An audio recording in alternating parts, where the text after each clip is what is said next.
Okay, so let's start with the fronts, right? So here's a regular Surf Rodz RKP truck, nothing fancy.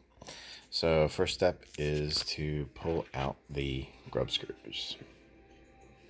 Let's do that. There's one, and it's hard to do through the camera. Two. Nice and easy. Okay. Set them aside because we'll need them later. Okay. 2 grub screws. Now that we have these guys, we're going to go ahead and take the front axle. So this is what a front axle looks like. There's the threaded end where the wheels actually mount, and then here is the end that goes into the hanger. So we're just going to screw this guy in right into one end. And how am I going to do this without a tripod? Neat. Maybe. Nope. All right. Fuck. Okay, so through the miracle of filmography, that's now screwed in. Fantastic. It's a little bit snug, which is good, right? But if we look down in here, we can see, maybe you can't see, that the axle is not perfectly lined up with the hole, right? So the idea is that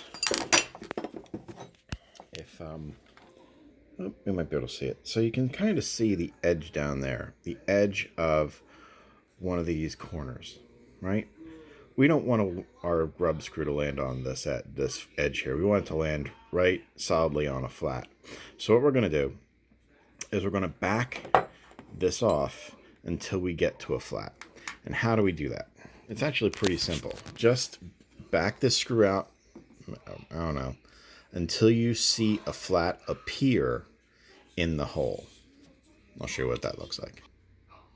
Okay, there we go. Backed it off maybe like 1/8 of a turn, and a flat appears, right? So the next step is to go ahead and reinstall the grub screw for this. And then once it's installed, we're going to go ahead and do a little bit of a back and forth procedure to get that grub screw set dead in the center of that flat. Okay, so this grub screw is in, right? So now we're going to twist this axle back and forth a little bit. And as we twist it, we're going to tighten it. And you should feel, as you twist, when you tighten this down, when you tighten this guy down, you should feel the screw actually being pushed against or loosening. As you feel it loosen, tighten the grub screw down a little bit more, and then do this back and forth wiggle test with the axle. Okay, tighten it here. Feel this loosen or tighten. Tighten it down. Loosen it, tighten, wiggle this axle around a little bit more. Tighten this down. You'll feel it until it's dead center. And then once it is, you're good to go for that position, and the axle itself will have a mark from the grub screw. Okay, at that point, you can pull the grub screw out and either replace it with a regular screw, which I tend to like because they're larger. You can use a larger Allen wrench on them, and put some blue Loctite on there and get it really locked down. Or you can just blue Loctite the grub screw and it'll be fine. Either way, your preference. And this, you can see kind of on this axle, it's already been done, but you can see where the grub screw landed on the axle. That's exactly what we want to have done.